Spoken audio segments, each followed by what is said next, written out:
Real Chat episode 44, The Evil Dead. I have seen the dark shadows moving in the woods, and I have no doubt that whatever I have resurrected through this book is sure to come calling for me. No,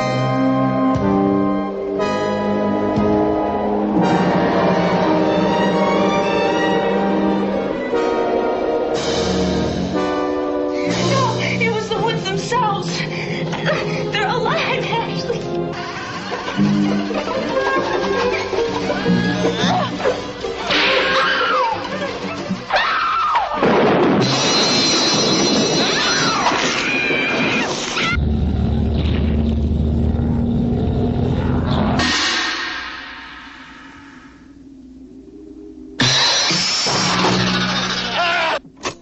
I fear that the only way to stop those possessed by the spirits of the book is through the act of bodily dismemberment.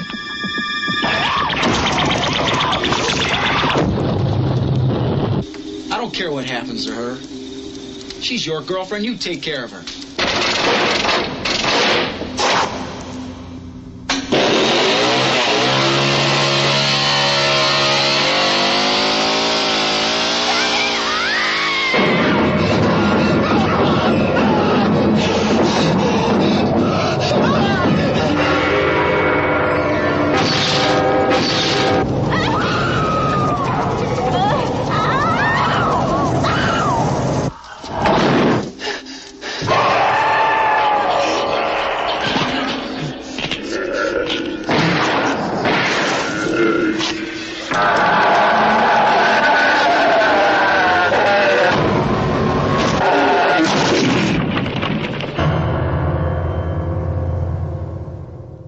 The ultimate experience in grueling terror. Everybody, welcome to episode 44 of Real Chat, a podcast that promises week in, week out, the real world as we know it. Today, Real Chat is retrospectively reviewing Sam Raimi's 1981 gritty, low-budget gore fest, The Evil Dead, a film that has developed a reputation as being one of the largest cult films and has been cited as being among the greatest horror films of all time. Not only did The Evil Dead go on to spawn a number of popular comedic sequels, it was also the project that launched the careers of both director Sam Raimi and star Bruce Campbell.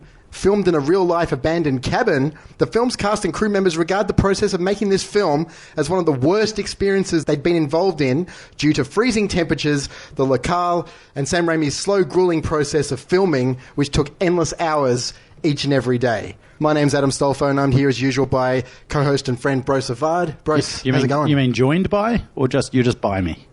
Let me start again. You dropped a word there. I reckon start from the very start. Okay.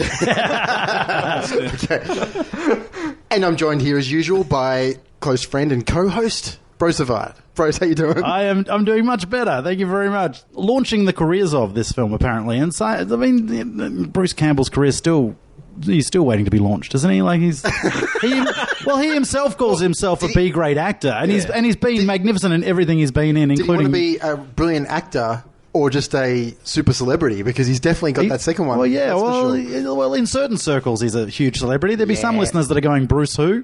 That's true. But he's the ring announcer in Spider-Man. Is that right? In Sam Raimi's first Spider-Man film. He's in all three Spider-Man. He's in all three Spider-Man. Yeah. He's the ring announcer in the first one with Macho Man Randy Savage as Buzzsaw. Oh, I love it. I mean, this is a great film. This is one that's, it was always going to be on the Real Chat list. And with the upcoming Ash versus the Evil Dead TV series coming out, or is it out yet? It's about to be out? It's about to be, which is a really good time for us to be looking at this series. Which is a good reason to look at it. Yeah, welcome. G'day. Definitely. And Matthew O'Neill, our horror expert, is here. Matt, how's it going? Yeah, good, man. Good. I'm looking forward to this. Michael's here. I haven't worked with Michael before, so I'm not sure if he's aware of the rules about no direct eye contact with me, and that goes for the listeners as well. What about footsies under the table? That's fine. Okay, that's fine.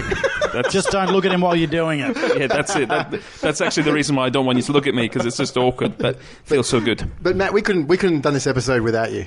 Oh, absolutely. That's good. I mean, I reckon we could have done it without Andrew. I reckon we'll get by. Where's Andrew? This is it's a good fun film, and I mean, I know we've had a little chat off air before we started, but one of the most inspirational films ever for filmmakers. Without I a doubt. think. Yeah, definitely. And returning, Mr. Michael Hadjion. Michael, how's it going? It's going great. Look, I just got to say right off the bat, what teen that grew up playing Doom, the video game Doom, mowing down zombies with a chainsaw and shotgun, does not love this film? Couldn't agree more. If you grew up in our era, Hail to the king, baby! Yeah, that's it. I mean, it's Duke Nukem. Yeah, It's all Duke Nukem, but all the games of that similar vein. If you're our age, say in your mid-30s, and grew up with those video games, you love this film. And id Software, plainly admitted that the Evil Dead was a huge inspiration for their game Doom. It's as simple as that. But Michael, good to have you here, mate. Yeah, good to be here. So this is an episode of our Vintage Vault retrospective series, a conscious effort to tie in selected shows with something of relevance to the present. And just as you mentioned before, Brose, 2015 is the year was the return of Bruce Campbell and his Evil Dead series in Ash vs. the Evil Dead. Yeah, and I've read during the week leading up to today's podcast, and I'm not sure how founded it is. There's talk of doing a fourth film now. I read that with as well. Bruce Campbell. Yeah. It's kind of coming off the back of the series. So I don't know if it depends on whether the series is a hit or not, or if it's just everyone's getting nostalgic about Evil Dead. But how bloody good would a film be now off the back of the So you're not counting the remake of this film that we're looking at here as the fourth film? No, that's a separate universe, isn't it? Separate? It goes off on its own. I'm talking about Bruce Campbell back as Ash, doing it properly. Exciting time for people of our vintage, really, isn't it? I mean, we've got the Ghostbusters world's been revisited. This world finally, after, similar to Ghostbusters, everyone just clamouring for that to get. Yeah, there's talk of another sequel. Masters of the Universe film as well. Is there really? Yes, there is. Wow. Yeah. They won't go away, that rumour. And there's, about 43 more Transformers films coming. Yeah, I've heard that one too. Yeah, that's not so good. Not so great, because Michael Bay wants to make them all, doesn't he? What's that film? Star... Wars in the Stars. Flash Gordon. Flash Gordon. That's right. There's another sequel. Also has a sequel. I think Jar Jar Binks is the perfect guy to direct it. It's that catch-22 about remakes and sequels, isn't it? It's very easy to hang shit on Hollywood for going back to the well, but at the same time, it's hard not to get excited about another Star Wars film or a Ghostbusters film or an Evil Dead film. So we're our own worst enemy, I guess, Gen Y. Pull your socks up and just claim it and enjoy it. The great thing about this one is, though, it's got Bruce Campbell, where unlike all the other ones, we don't have the people come. I mean, to be fair to Harold Ramis, he is dead. That's always going to be difficult to come back from. It's going to be hard. But it is. I don't know. They've done plenty of Terminator films without Schwarzenegger, including Terminator 3. I'm sure he didn't turn up for that one. You could throw in a few fake Shemps. More on that one later. Yeah, more on that. Let's hold that until later, mate. But this series, Brose, is premiering on the 31st of October in the US. So nice. Very, very shortly. So so you guys, you're excited about the show? You're going to watch Who's seen the trailer? Have you seen the trailer? I've seen it. I mean, I'm generally on trailer blackout for most things, but I couldn't resist the Ash vs. Evil Dead. I couldn't resist this one. And the casting looks good. It looks playful. It looks like a lot of fun. Yeah, I'm really looking forward to it. I think it looks great. Yep. You going to watch it, Michael? Oh, for sure. Yeah. Right along with you. Indeed. So let's go back in time then, a long, long time ago, back to, I guess the production of this film took such a long time. I think it started, in the late 70s? 1979. From what I've picked up looking into the film, which is the year I was born. Me too. So there you go. There you go. This film's as old as us. Yeah, so what are some of your initial thoughts on this first one then, guys? I mean, the word iconic fits in really nicely with this one.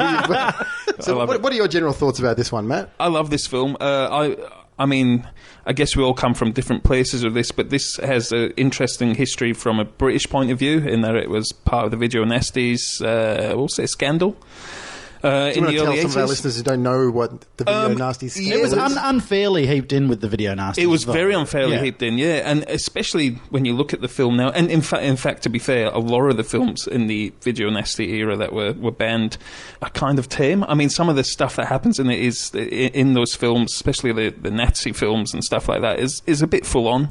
Can you just quickly describe for the people who don't know what the Video Nasty is? So Video Nasty, there was Margaret Thatcher was in charge. There was a lady called Mary Whitehouse who was part of her cabinet, I guess you could say, and she took a strong dislike to video nasty, so violent films, basically. Mm-hmm. Yeah, at the dawn of VHS, especially in the UK, a lot of tapes, or the majority of tapes were sold under the counter or in back rooms or at service stations. They were passed around, they were kind of illicit, and it hadn't hit the mainstream yet. VHS didn't hit the mainstream probably till 83, 84. This is around 81, 82 still. And it was that brown paper bag era of VHS. That's that old saying that technology really gets a boom once the porn industry's involved. But it wasn't just porno films, it was also these kind of grotesque horror films and quite ultra-violent kind of films as well, European as well, and a lot of weird Nazi tie-ins seem to be common themes as well. Is that accurate? It's exploitation cinema. It's basically what we're getting at, horror and exploitation cinema. So a film like I Spit on Your Grave would have been classified as one of those. That was in there. It That was wasn't. in there,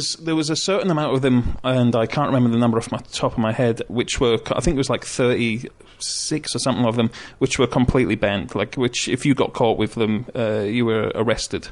And then there was like ones that were on the peripheral. Now this one was bought up, but I think they made cuts to it, and it eventually came out. And the cuts, I guess, are quite obvious. It's the tree rape scene, which I'm sure we'll get into. But I'd recommend people go out and get the Video Nasties documentary called Video Nasties Moral Panic, Censorship and Videotape, which is a documentary you can even get over here in Australia. It's a British documentary, and it's fantastic. It's so well made. Really well worth the watch. It goes really in depth, and it looks at those list of films which were completely banned. The second documentary, which comes out because it's got a sequel, is also very good, and that's about. It touches on the Jamie Bulger murder. I don't know if you guys remember this. There was a young child that was killed in England in '93. It was very fresh in my memory because it happened just as I was leaving the country, and it was huge over there. Was that two teenagers? That two little lads, who took a little boy and killed him, and it was all because they said they watched Child's Play 3. Child's Play 3 subsequently got banned, and I don't know if you've seen Child's Play 3, but that film is... I've got some memory of this, It's actually. A laugh. It's a joke. It's ridiculous. I mean, they even did a similar thing, tried to do a similar thing over here with Martin Bryant, and saying that they hear the hate for horror films and stuff like that. So it's a common theme. Another serial killer in Victoria again, same kind of thing, that he played violent video games. Well, it seems to be video games now, which this is all moving towards. But I mean, look, honestly, you could do a podcast for hours on this subject, but I'd recommend people get that documentary. This film, like I said, did eventually get cut in the UK, but it wasn't until I came out here that I got to see the full thing. So, like, I was like 15 by the time I saw this. Yeah, wow, okay. So, The other significant thing about this film is that in the UK it was distributed and sold incredible numbers in its first year. 50,000 units it sold in the first year, which kind of got everybody's attention, and that's kind of what drew the attention to the Video Nasties. I think people were happy these films to exist and get circulated at a low level, but once they looked like they were going to become mainstream, then this really became kind of the main concern, was that it was going to be proliferate. And to be fair, these films, most of these films don't deserve your time. Like, I mean, Evil Dead aside, but a lot of the films that are on the banned list don't deserve your time. The fact that they banned them actually helped those films, and people sought them out. Like myself, when I came over here, I got to watch a heap of them, like Fulci films and stuff like that, which you just couldn't get over there. Have you seen either Cannibal Apocalypse, Cannibal Ferox, Cannibal Holocaust, or The Cannibal Man? Don't they all sound like great films? Not only have I seen them, I have them all. That doesn't surprise me one bit. Oh, have you seen Werewolf and the Yeti? That sounds adorable. That's awesome. I see, that one's one where you watch it and you just kind of laugh. Like, I can't believe that one's on there. Mardi Gras Massacre was one of the big ones too. Wow, I love it. I Spit on Your Grave. Evil Dead in a nutshell, then. I think this is a great film. I think, like I said at the start, very inspirational for people who, like myself, I wanted to be a filmmaker when I was a kid. And I think I was scared of it as well at first. Like, I didn't see the humour when I first saw it as a kid. Now it's a lot of fun, but I still, and you know, I guess it's because of the fly on the wall nature of how they made this film. Some of the lighting effects and stuff, it just makes it look real creepy. Like, they're shooting in this old cabin, and it just works. But and the tropes that it plays with from other horror films, which I'm sure we'll go into, it's a fantastic little package of a film for me, I think. Yeah. It is. And what about yourself, Michael? Some of your initial thoughts? Yeah, I actually I got into this movie after seeing the other one. So I saw Evil Dead 2, Dead by Dawn first, probably when I was about 12 years old, and then shortly after saw Army of Darkness. Army of Darkness, yeah. And I guess I'd been introduced to this series with those two, which are more comedic, there are more slapstick elements, there's more one-liners. So I guess I had that set up before I saw this one. So I probably was lost on the horror element a bit by this stage, because I just knew it was kind of funny and a bit of a laugh. And I was probably similar age to what Matt saw it, probably around 15, that I saw this one the first time. But Yeah, look, loved it at the time, and still, look, I guess there's so many things wrong with this film, but why is it so good? Like when you break it down, it's got crappy dialogue, bad actors. There's a lot wrong with it, but it's still great fun. So looking forward to discussing why. I think some of the course of this, indeed, I think some of the funniest moments in this film. I don't know. I have no idea to this day whether or not they were intentionally meant to be. No, that's right. I wonder if you watched them at the time. It came out in 1981, was it? So we'll get into the release date shortly. The year I was born. Yeah. So but just in watching it this time as well, just like the most obscure little things, and even some of the low budget filmmaking things, I just find absolutely hilarious. It's a great watch. Yeah, I didn't see this film till quite later. We'd seen Army of Darkness plenty of times. It was one of my brother's favourite films growing up. So Army of Darkness was on higher rotation. I probably didn't see this for the first time until I was in my 20s. And as I was saying before we recorded, a mate of mine lent me The Companion, which was the book that came out Great book. About the making of this film. So I read The Companion and I watched this film. It was one of those films that by the time I'd seen this, I was already making my own stuff, doing community TV and stuff like that. But this definitely gave me a good boot up the arse to keep doing it and keep going. It's very inspirational to find out the story about this film. In some ways, to me, it's the story about making this film and the making of this film that's more interesting than the film itself. And that being said, this is an incredibly well directed piece of cinema. So, but yeah, it's definitely it was very inspirational to read about it and find out more about the behind the scenes. And it's a great little film. I'm sure you know all about this, Matt, but Raimi and the cast produced the short film called Within the Woods as a prototype to build the interest of potential investors. And that, in turn, secured Raimi a US $90,000 to produce The Evil Dead. Now, firstly, off the bat, have you seen Within the Woods? No, I haven't. I haven't seen it. I think you can find it on YouTube. Yeah, it's online. Yeah. Now, The Evil Dead was shot on location in a remote cabin located in Morristown, Tennessee, in a difficult filming process that proved extremely uncomfortable for the majority of the cast and crew, which we'll get into, I'm sure. Now, this low-budget horror film attracted the interest of producer Ivan Shapiro, who helped screen the film at the 1982 Cannes Film Festival. And I guess the biggest endorsement that they had in this time was from horror author Stephen King, who gave the film a rave review and helped convince New Line Cinema to serve as its distributor.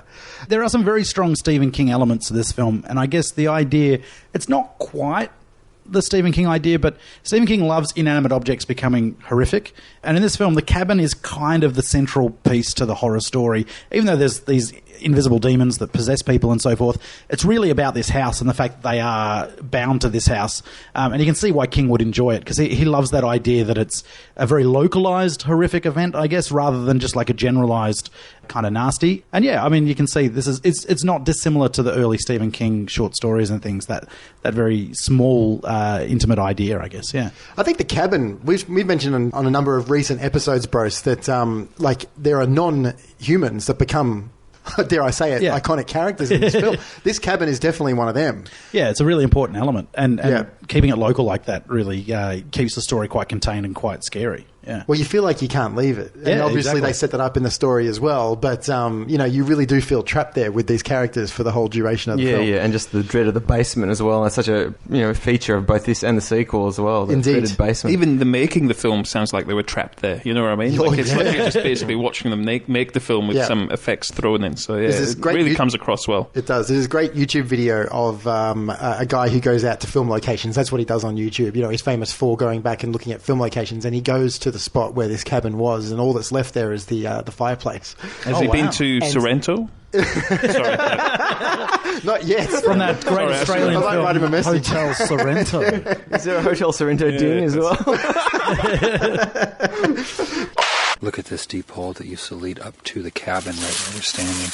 You can definitely tell there's remnants of the cabin, because look at this concrete slab here, which is where a lot of the action from Evil Dead happened. All these trees have grown up over the last couple decades. Over here was where the cellar was in the movie. It was actually a fake cellar. They dug a hole right over in this area is where Bruce Campbell would have fallen, and the bookcase would have fallen on top of him. He was trying to get away from the demon that was coming from the fireplace to get him.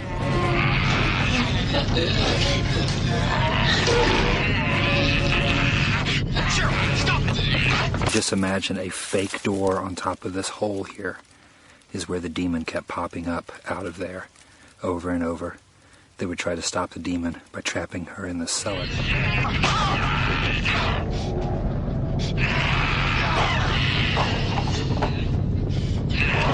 right here. You can see the fireplace right there. Eyes.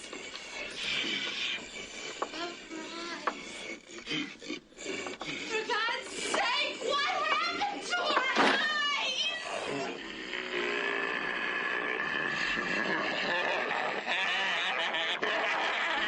If you came out the front door is where Bruce Campbell dragged the girl that turned into the demon, dragged her over in this area here near this hill.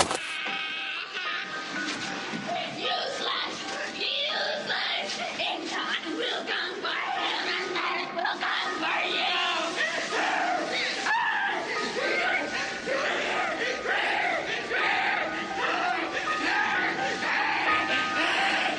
And that's where he cut her head off. Right over in this area is where the dismantling of the head membrane happened. But in this video, he goes to the location where the cabin used to be, and it doesn't look that dissimilar. But I'm telling you, even on this video, it looks spooky. That area looks creepy because it's very, very quiet out there and very desolate. And there's all these new trees and stuff. You can't really sort of picture how it looked in the film. But when you see the fireplace and you sort of see where the hole was that they dug to simulate the cellar and stuff like that as well, you just sort of get a really weird vibe because he's just there with his girlfriend or something like that, and he's filming, and she didn't come back. Chopped your head off with a shovel. Well, dismemberment's the only way to stop the demons. So. I think it's just combined with the fact that he drops his voice. It's almost like he starts whispering as in he feels like he should. It's it's the atmosphere of the YouTube video. I'd recommend checking it out for fans of Evil. To be fair, though, I mean, we could do a whole podcast on this, but forests generally are creepy, aren't they? That's true. Very true. Now, just quickly, the original title of the film, in fact, the movie was known as this for a very long time. It was called Book of the Dead. Book of the Dead, that's right. But producer Ivan Shapiro changed the title to The Evil Dead. How's this for a reason? For fear that kids would be turned off seeing a movie with a literary reference. Yeah, because kids would hate a book about death, wouldn't they? That sounds... But when you know the film as well as we do as well, Book of the Dead almost seems makes more sense. It makes a hell of more sense. In fact, Book of the Dead makes so much sense that Evil Dead doesn't make any sense. Yeah. What is Evil Dead? Yeah. What do you mean? It's Evil Dead. Happy dead. It's a weird delightful dead. Spooky dead. But if that literary reference Hungry is... dead. What is it? I'd say they're more cheeky. The cheeky dead. I'm picturing some type of zombie cartoon like the Smurfs, but they all have different... descriptions. I'm happy dead. It's a weird, and if that is the reason, Snow White and the Seven Deads. That's what I want to see. Bashful Dead. Oh, don't look at me. My face is falling off. Stop it. But if that is the reason why they changed the name, that is really, really bizarre. And we'll get to it, I'm sure, when we do the second film. But the poster for the second film has nothing to do with the film. The skull with the eyes. It's the bug-eyed skeleton. Yeah. Well, neither does the poster for the first film. No, the first one doesn't either. It's a woman being pulled back. It's a great image. Into the absolutely amazing image. It's amazing. It's iconic. The Evil Dead is a Renaissance Pictures release. It was released on the 24th of April, 1983 in the US. And that's the key thing we've got to mention here because it premiered on the 15th of October, 1981 in Detroit, Michigan. So it didn't actually come out in cinemas theatrically until, over about a year and a half later. Wow. It was released not rated.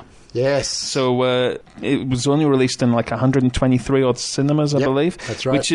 Which is interesting and speaks to its popularity on the home video circuit rather than the cinema. But they were worried it was going to get X rating. From my understanding as well, it was released on video at the same time as the theatrical release. They're so ahead of their time. In the UK, it was released cinematically and on VHS at the same time. Was it the same in the States? Or UK definitely was. Okay. Yeah, I'm not sure if the same distributors double check that. Yeah, there's a little featurette on the DVD, and they go into that. Okay. And they didn't tell either parties that they were going to release them both at once. The cinemas didn't know that the VHS and the VHS didn't know, but it did really good numbers in both cases.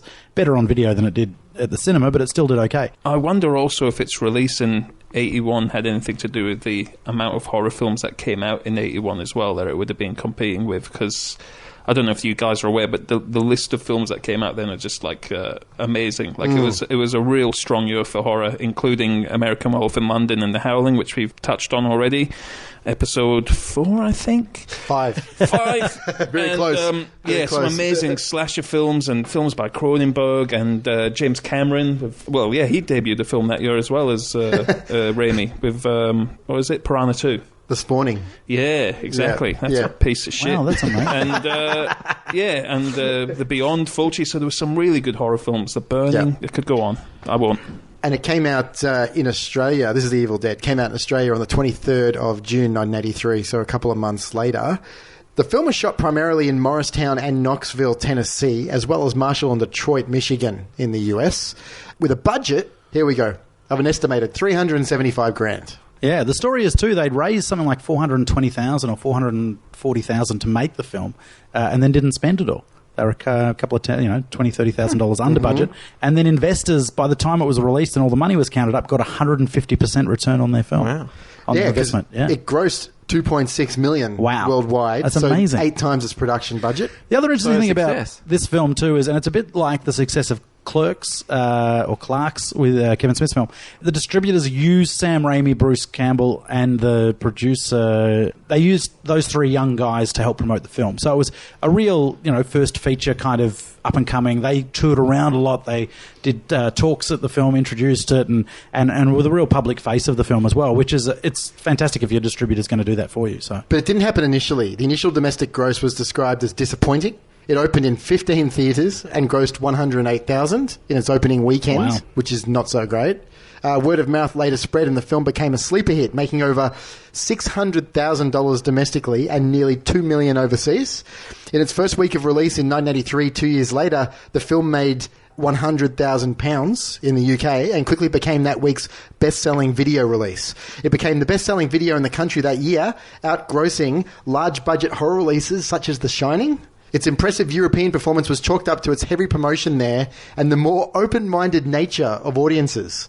What do you think about that, Matt? That's interesting because, Stephen King's praise for the film when it came out would have been, like these days, every horror film you look at seems to have Stephen King's name on it somewhere saying it's not bad or it's all right, or 3 stars. But then I guess it was a bit of a bigger deal, and also the fact that he hated The Shining as well. So it's kind of funny. The Shining just came out, and he wouldn't have given it any approval whatsoever. Yeah. But did he take his name off The Shining in the end? I don't know if he took his name off of it, but he really disliked it. Yeah, which he didn't like it at all. It's a lot better than the book, in my personal opinion. Yeah. Now, the writer and director of The Evil Dead is Sam Raimi. Now, this is definitely the first Raimi film we've looked at. So, Sam Raimi is an American film director, producer, writer, and actor famous for creating the cult horror comedy Evil Dead series, as well as directing the original Spider-Man trilogy, which was between 2002 and 2007. Other career highlights include the superhero film Darkman, The Quick and the Dead, A Simple Plan, The Gift, and one of my favourites, Drag Me to Hell. And of course, his most recent work is 2013's fantasy film Oz the Great and Powerful. Raimi produced several successful television series and is the founder of Renaissance Pictures. Recently, he worked as the producer of The Possession and the 2013 remake of Evil Dead. He is currently working on a film adaptation of the critically acclaimed video game, The Last of Us. Now, you've got a PlayStation, so did you? I love this game. It's a great game. Are you excited that Raimi's involved in a movie version of it? Yeah, that's a good idea. I mean, Last of Us is a zombie game. It's an apocalyptic LA that it's set in from memory. It's really cool. It's kind of, the basic premise is that there's a child, a young girl, who is immune to whatever the virus is that's turning everyone into zombies, and they want to get a hold of her. Basically, she has to travel from point A to point B because the certain good guys want to find out why she's immune, blah, blah, blah. And I won't spoil the twist if you haven't played the game. Maisie Williams from Great Game of Thrones was rumoured for a long time. Is that the right name, Maisie Williams? She was rumoured to be playing the young girl, but she has now been cast in another similar zombie apocalyptic film, so she may not end up playing the role in Last of Us. Last of Us, the female character is a lot like Ellen Page in terms of looks, and is voiced by another actress. I can't remember the name. Looks so much like her. I actually thought it was modelled after her. I think the character is modelled after her, but not voiced by her. Okay, yeah. But she'd be too old to play her now anyway. So do you guys classify yourself as Raimi fans? It's interesting, based on that body of work? It's interesting looking into this film. there are a few of his films I didn't know he'd directed, so I didn't know he did The Quick and the Dead, and that's not a bad little film. The Gift I really enjoyed when it came out, and Darkman's a good film. There's some good films in there, so... He's only got, 21 directing credits. Don't discount Simple Plan as well. That I was haven't actually seen, really good. I haven't seen Simple Plan. But yeah, he's only got 21 directing credits. He's also famous for creating Xena Warrior Princess and Hercules, The Adventures of Hercules, which was shot in New Zealand. And features Bruce Campbell prominently, doesn't it? It does indeed. So, high and low points of his career. But yeah, he's a solid director. I was excited when he was given the job at Spider-Man. I think he did a really good job with Spider-Man 1 and 2. Yep. Spider-Man 3, I still don't know what happened because it's just a stinking piece of shit. How many number 3s are good, though, anyway? No, not many. No, not many. 2's solid. 2's still good. Doc is good in that. It's not a bad film. The first one's great. But yeah, I guess I'm a Raimi fan. I'm excited enough when his name's mentioned to be interested. What about yourself, Matt? Yeah, I really like him. I mean, I consider him a master of horror. I think, I enjoy these Spider-Man films as well, apart from number 3, like Brose. I like The Gift. That's quite spooky in parts too. Yeah, and I like it. Katie Holmes to take her top off. That was the real gift. Yeah, I mean, I didn't want to... Anyway, sure you did. It's no, that's a good movie. Kate Blanchett, Keanu Reeves. Keanu Reeves actually acting for a change, which is nice. Yeah, and quite not just walking around going, "Whoa!" A bit of a thug in it, if I remember correctly. Yeah, he's a real nasty. Yeah, and I loved, like yourself, Adam. His return to horror dragged me to hell. I mean, I think talk about going back to your roots, and like just a. You're right. Going back to his roots and also just kicking ass. And still, like, even more so getting that comedy element through. Like, it just, I don't know, he's like, obviously he's improved as he's gone along, and this one did. I can guarantee that Real Chat will look at Dragon I hope so, at some point. I love that film. Don't worry about that. Fantastic. Don't worry about that. And what about yourself, Michael? Yeah, look, I think there's several films in his body of work that I quite like. A Simple Plan, I love. It's a fantastic film. Obviously, the Evil Dead's. Spider-Man 1, I wasn't so sold on 2, and 3 was a piece of shit. But Spider-Man 1 was a great movie. We didn't really like Darkman, Quick and the Dead, so there's a few there that aren't so great. But overall, he's shown that he can do different genres, and he's a good director. I think one of the great things about him is when you ever hear his name connected with something, it's always with something that like people who have similar interests like us. You see his name attached to stuff. So he was up for the Hobbit films before they were made by Peter Jackson. Yep. He originally put his hand up for that. Like he's into he would the have been same great stuff. for the Hobbit. He would have been very interesting. Yeah. I mean, Del Toro as well was mentioned, and that would have been interesting too. Well, Del Toro, he actually did pre-production on it and then dropped out, didn't he? Yeah, that's right. Yeah. But he's involved in some really cool projects. And his name certainly holds a lot of credibility, at least for me. Like, if I see his name attached to something, I go, I should check that out. That could be really good. And also, it's worth noting, he produced the remake of Evil Dead, which is obviously his film. And I love that idea. At one point, he said in an interview that he wanted to do more of that, where he's basically taking IP that he owned and then giving young filmmakers a chance to make something with it and see how they go. And it's a big challenge, but it's great that he's willing to give back like that as well. He's happy to support young talent. That's definitely a credit to him. And I think Wes Craven did a little bit of that as well at some point. But it's a great way to be. Like, how else are we going to get great directors if we don't give these guys a chance? Spot on. It's great. And I've got to say, I love Drag Me to Hell as well. That was awesome. Fantastic. Yep. Now Sam Raimi's the older brother of actor Ted Raimi and the younger brother of screenwriter Ivan Raimi. He also has long history of collaboration with B-movie star Bruce Campbell. Now, just before we get to Bruce himself, director Raimi had grown up with Campbell, and the two formed a friendship at a very young age. The duo directed several low-budget Super 8 film projects together. Several were comedies, including Clockwork and It's Murder. Shooting a suspense scene in It's Murder inspired Raimi to approach a career in the horror genre. And after researching horror cinema at drive-in theatres, Raimi was set on directing a horror film.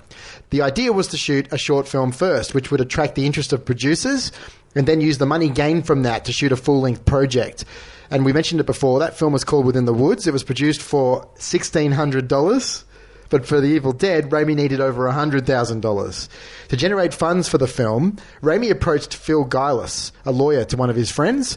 Raimi showed him Within the Woods, and although Gillis was not impressed by the short film, he offered Raimi legal advice on how to produce The Evil Dead.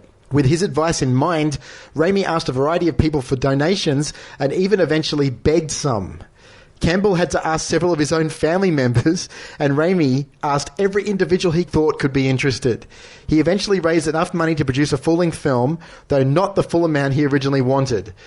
With enough money to produce the film, Raimi and Campbell set out to make what was then titled Book of the Dead. The film was supposed to be a remake of Within the Woods with high production values and a full-length running time. Raimi turned 20 just before shooting began, and he considered the project his rite of passage. I think he missed the beat there, though, because I think he should have just, made some stubby holders and do a Kickstarter. I think the whole thing would have been a lot easier. But yeah, I think that you made it hard for himself. Yeah, no, I think that's great. I think that's again, like I said, such an inspirational story, and it's just something you don't hear now because it's just so easy just to start a Kickstarter or something, fund or something like that to get your film up. Where this guy was running around begging, Yeah, so you're saying this kind of thing could be done a lot easier today. There's so much out there now, you know what I mean? Like, so many people have films and stuff like that. But I just think maybe that's the way to go back to it. Maybe, because there's so many Kickstarter and, crowdfunding projects that are just thrown at your face every day on Facebook. Maybe it would be nice just to see someone run around and actually, try and do it the old-fashioned way. Yeah, definitely. So just as a quick piece of trivia here, $400,000 roughly was the amount he raised in 1979. Yep.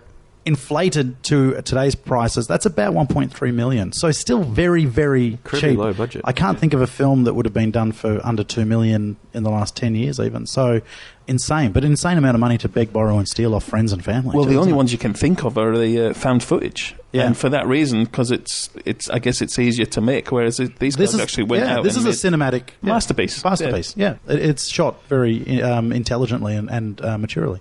The cinematographer of The Evil Dead is Tim Fillo. Raimi asked for help and assistance from several of his friends and past collaborators in order to make The Evil Dead. There's a lot of favours going on here, and I think that Fillo is one of them. It's a very, very interesting film to try and critique or review the cinematography, but you just got to say that Fillo absolutely nails it. Oh, it's fantastic. And I don't know how much he's responsible, but you can certainly see that the movie's been storyboarded very carefully because a lot of the scenes are just so smartly and well composed. Lots of really good cutaways and certain close-ups and shots through things. But just also the sense of depth a lot of scenes give. Like, there are sort of real extreme foreground and background elements. Like, one of the ones that jumps to my mind is when the car first pulls up to the house and you've got that wooden sort of chair swing sort of banging against the house, sort of pointing away from the camera, and sort of directs your eye to the car pulling up in the distant background. It's a beautiful looking scene. It's almost like straight out of a comic book, and a lot of shots are filmed that way. So whether that's Sam Raimi or somebody having storyboarded those scenes, or whether it's the cinematographer's input, but that's one of the strengths of the film. Yeah, no, definitely well thought out. Obviously, that's because with a small budget film, every inch of film that's used, you've got to account for. You can only do so many takes. You've only got so much time. It's an important part of filmmaking, and maybe we don't highlight it enough on the podcast, is that to make a great film, you do need to plan it really well. Not meaning you can't, change your mind on set and shoot new stuff, but have the basic start to finish of the film worked out as a starting point, and he's done a great job here. You're right. Yeah, and I think that the happy mistakes help them as well. Just like as you see with even blockbuster films like Jaws, when they couldn't get the shark to work, and you end up with what you see. Like, it's just suggested rather than a shark in your face all the time, and that works great here. Like Tim Fillo was hanging off the car for some shots, and you can imagine Raimi being there, really enthusiastic, kind of egging him on to hang off the rafters or something like this in this decrepit cabin. So the enthusiasm, I think, just kind of oozes off the screen when you watch this film. You can just imagine them having a hell of a lot of fun. I'd love to see all A-grade filmmakers, because particularly the ones that are going to be given whatever they want, whenever they want, budget-wise, for any of their future projects. I'd like to see that, I'd like to see them given a quarter of that, and really restricted to see what they can do to really sort of go back to their roots. That was one of the great things about what's his name, Von Trier's Dogma experiment, is that he kind of, a lot of directors took that up and started using that as a challenge. And you're right, it's great. Like, limitations are, we could have a ding for that as well. But when that's become another subtitle of Real Chat, bro. Limitations are when the best art happens. So, and definitely in Sam Raimi's case, that's what happened. But also, I think he had a clear idea of what he wanted to make, and he's made that within a certain percentage. Now, let's talk about the cast then, Bruce. Bruce Campbell himself, B-movie legend Bruce Campbell, plays Ash J. Williams is his official name. Campbell became the actor of the group, as he was the one that the girls wanted to look at. So he was the one with the looks. Raimi has worked with Campbell in virtually all of his films since, And Campbell has appeared in cameo roles in all 3 of Raimi's Spider-Man films, which have become, fairly high-grossing films in history. When there wasn't any filming, here's the thing. He was really just one of the crew, though, Bruce Campbell, despite being the star, because he would actually help out with the crew in prepping shots and moving props around the set and just being an assistant, really. Mm. And he also put up his family's property in northern Michigan as collateral so that Sam Raimi could not only finish the film but also blow it up to 35mm, which was actually required for theatrical release because, as everyone knows who's a fan of this film, it was shot on 16mm film. So, okay. Yeah, so Campbell is just, he's just in the trenches with the filmmakers. He's one of them. Yeah. And...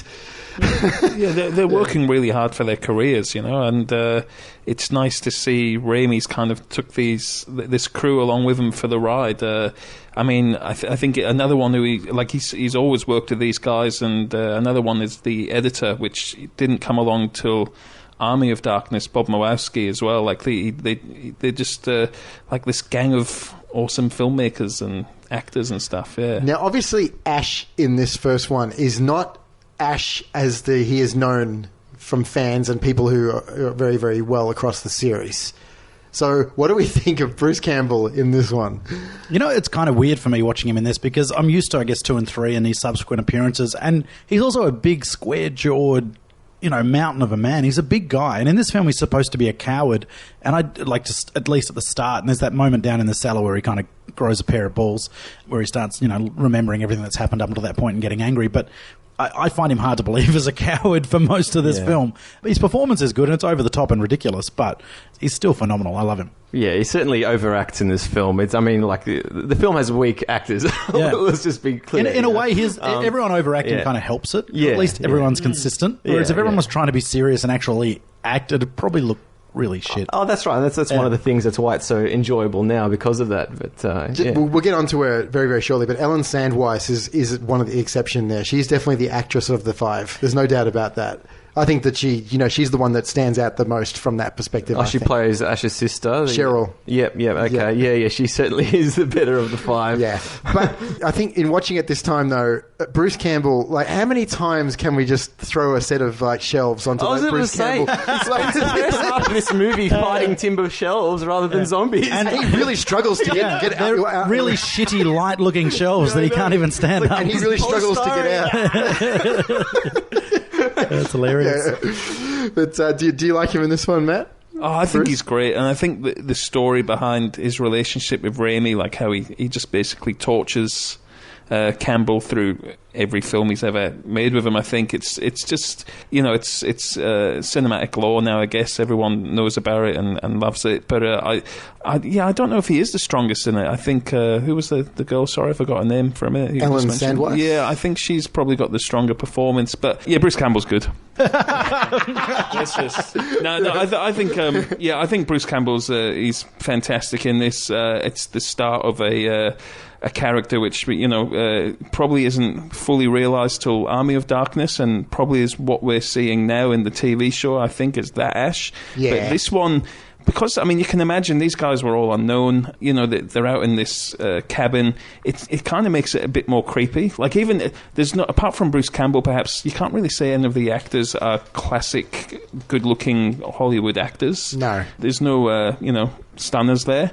And I think that helps the film as well. These people, they're just kind of like regular guys going to a cabin, and I think that helps. But one thing I forgot was that nobody's killed with a chainsaw in this film. No, not this one. I keep on thinking there's a chainsaw death, but there isn't. No one's even dismembered with the chainsaw. He sort of almost does it, but almost, doesn't. Yeah. Yep. There's a great reveal on the chainsaw. I love that shot where he pulls the curtain away. The chainsaw's there, but oh well. There's a great bit of trivia which we'll get to a little bit later with that scene where he pulls out the chainsaw as well. So yeah, we mentioned it just before. Ellen Sandweiss plays Cheryl, who's the first one to be. She has the notepad that she's doing all the drawings in the window there for no reason. She's separated herself from everybody at the start of it.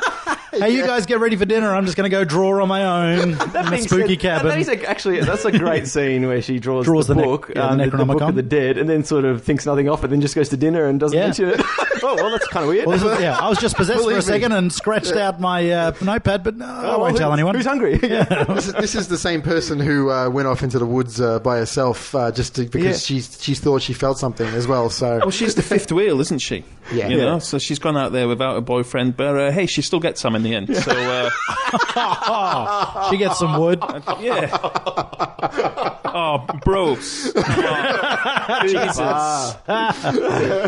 But do you guys agree though that she is probably the one who's really she's trying to act. She's trying to act her ass off. She might not be definitely the greatest actress in the world, but compared to the others, she's particularly this viewing, I thought she was quite a standout. Also, looking closely, I think she's the first person to leave the production because after she becomes a zombie-type possessed person, that's not her anymore. So certainly not. No, she gets shemped up very quickly. But I reckon she's also the scariest part of the film. I think that's, for me, was always the key moment. Was when she's the first reveal, isn't she? Yeah, and that reveal, I think it's fantastic. Yeah, she's looking at the window and predicts what the cards are. Yeah, just that voice, and she just starts shouting it out. And great lighting in the shot where she's looking out the window and turns around and you see the reveal of her face for the first time she as just well. Sort of floats up and hangs there. And, levitates, I think they call it. So, What I'd prefer you to do, though, is to describe everything and then tell us what it's called. I think, it pads out the podcast a bit more, and it's entertaining for listeners.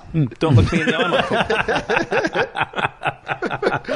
Richard Domenicore, I think is how you pronounce it, plays Scott or Scotty. Scotty. As his name's mentioned a lot throughout the film. However, he's credited as Hal Dilrich. Pseudonyms? Yes, they did, and we'll explain why in just a second. But Richard Domenicore reportedly had no idea that the movie had such a cult following until he started appearing at conventions and was surprised for the amount of fans who wanted to see him and who attended. So we're calling him Hal. Yeah. Now he is. He is shit. He's a shit. He is shit. But I can't hate him or the character because he's in this film.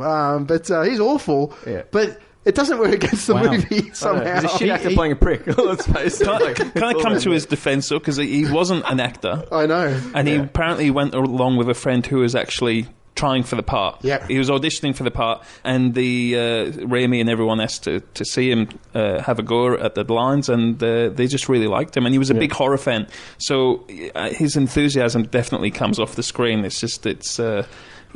Coveted in shit acting, I guess. It's just dripping in. There is some weird sexual tension between him and Ash, though, isn't there? Time. Like, it's a bit homoerotic at times when Ash is right in his face saying, "You'll be all right, mate. You're going to get through this. You'll be okay. You'll be good." It's like, has Ash got a huge crush on this guy or what? Like, there's sort of a bit like whatever about the girls, but once but as soon as he's like, heard, sort of zombified, he's sort of feeding him water. We're going to be out of here. You're going to be okay. We'll get you home. We'll get you home, mate. You'll be okay. Don't worry about the girls. I love that scene where he's saying he's going to be okay, and the guy's actually got a bone sticking out of his forearm. The guy's dead. Like, no. And just sounds like you could have more than one bone sticking out. But Richard Domenicore's career, he did The Evil Dead in 81, then he did Crime Wave for Raimi in 85, and then did Bong Fly in 2013. So massive career there from this. Bong Fly. Yeah, check out Bong Fly, short film. He plays Detective Lamos. Nice. I'm not sure who he's credited as there. Betsy Baker plays Linda. Now, Betsy Baker revealed in an interview that she was told the producers were interested in her to star in a horror movie. She only agreed to meet them in a public restaurant, however, because she was genuinely suspicious about the filmmakers, which doesn't surprise me at all. Rightly so, yeah. Yeah. So Linda, she's she's Ash's girlfriend. Yep. And the one with the famous... Well, she has the most interesting transformation, doesn't she? Yeah, she sort of becomes that giggling sort of demon thing. Oh, yeah, the clown face, giggling. Yeah, nuppa. Singing songs and... Kind of funny, but kind of really creepy as well. Oh, no, it's creepy. Yeah. I think now it's a bit like when you see Evil Dead 2 and 3, it kind of ties in with some of those things which are more comic, but then when it came out, I thought it was quite creepy. And a kind of a contrast to the other transformations as well. Like the other transformations are pretty standard. Yeah. And then she just is kind of hysterical and freaky. Which is obviously meant to imply that like they're playing games with Ash because that's his like emotional connection. Yeah. Although it sounds like they could have done that with Scotty as well. Maybe got even more of a reaction from him. To be fair to her as well, I mean, she does really well as someone acting grateful for someone who's just given them a fucking magnifying glass. I know. It looks like something that's came out of a Christmas bonbon, doesn't it? Yeah, like that is... How bizarre is that scene where So he gives her the gift of those close-ups of their eyes. It's a really weird scene. Like, but it's kind of mirrored later on when... it's a setup for later. Yeah, for later when he's burying her. Yeah, which I'd only noticed this time when I watched it. He's probably thinking he's going to propose and then to come out with that. magnifying glass. Well, no, because that's the magnifying glass, because when he gives her the engagement ring, the diamond's so small, she's going to need... It would have been great if the sun had come out and he'd used it to burn them. Yeah. I was waiting for a burn moment. He just used it as a hook to get the book out of the we'll talk about that too, because there was a change at the end there as well. They were it was going to be featured more in that way, but then what they ended up doing is really, really strange. Teresa Tilly plays Shelley, and she's credited as Sarah York. Now, Richard Domanicore and Teresa Tilly went under different stage names during the shoot, since they were members of the Screen Actors Guild and wanted to avoid being penalised for participating in a non-union production. So, Teresa Tilly plays Shelley. What can one say? What can one say about Shelley? I mean, she does have one of the great deaths that I've ever seen, that's for sure. But again, by the time she's good, it's her fake Shemp. Yeah. But what about that scream as well? Like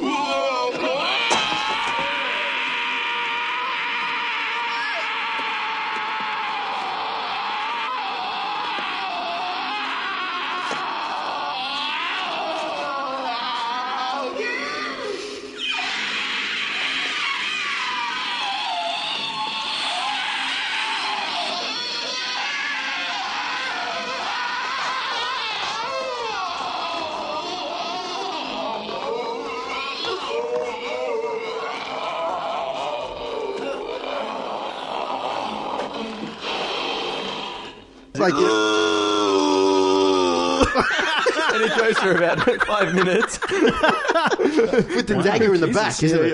Is it the dagger in the back, and and then when she gets awesome. her head's Erupting liquid, her head's like thrown onto the fire and it's like burning, and then she gets chopped up into a million pieces. That sounded like Andrew's James Stewart impersonation. That's amazing.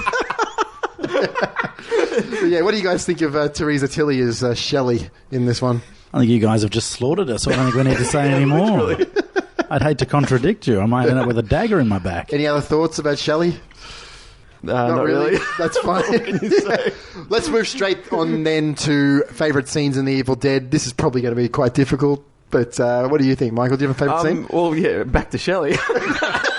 Certainly that drawn-out death scene with the scream, followed by really the funniest moment is when you just see that shot of her dismembered, like writhing on the ground, like the head and limbs and everything all still quivering. All twitching. That's awesome, that bit. How good is that? I watched that particular scene by myself last night, and I was wetting myself laughing. Like, it was it's just so funny.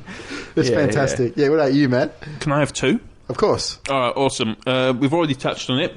From the bit where she gets possessed for the first time and levitates. I've always loved that bit. I always found that incredibly frightening. I remember showing this film to my little brother. We used to play the PlayStation 1 boomstick game.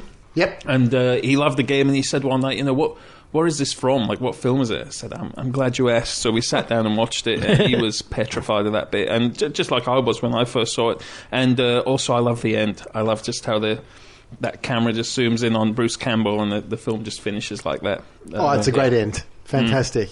Yourself, Brose? I don't know if I have. Well, I don't know. Was it the second bookshelf falling on Ash? I know. That's up there for me. I know. When he goes down to the cellar and there's a bookshelf in the background for a second there, you're like, is it another one? Is another one going to fall on it? But it doesn't. It does. But you just bloody hope. I do love in the opening when the truck's kind of coming towards them, and the music gets really intense and then there's the guys on the guy's waving. The guy's waving. He's like, I wasn't honking at you. Sam Raimi's one of them. Is he one of the fishermen on the side of the road? Yeah, I forgot who the other one is. Probably Robert Tablett or something. So ridiculous and unnecessary, and it cracks me up. I love that. That's bizarre. It's such a bizarre starting, isn't it? Why wasn't that cut? Like, it's just makes no sense. No, it's like what? Like, is it trying to be foreboding or something? Like you should just turn around and go home, or and what was that truck doing anyway? But anyway, it's I love the opening. The opening is very cool. I like so many scenes, but I just can't get over, like, every time I watch this film, I just can't get over the scene where he decapitates Linda. And then there's just that gratuitous shot of her body falling on top of him with the neck open that just like splatters all her insides all over his face. It's like Like, can we get any more explicit? You know, that's but I love that. But so many scenes in this film. Yeah. Not to mention the good old stop motion melting scene. Of course. Tree rape. Yeah. Yes. We're getting there. We're getting there, Matt. Very shortly. But do you guys think of this film more as a horror film or a comedy now? Even though it's obviously a horror movie, particularly when you know where the series goes after this as well. But I personally, I don't really see it as a horror. At least I can't put myself in the position where this was a horror. I'm sure it was scary when it came out, but I just can't see it in that way. It's just a comedy for me.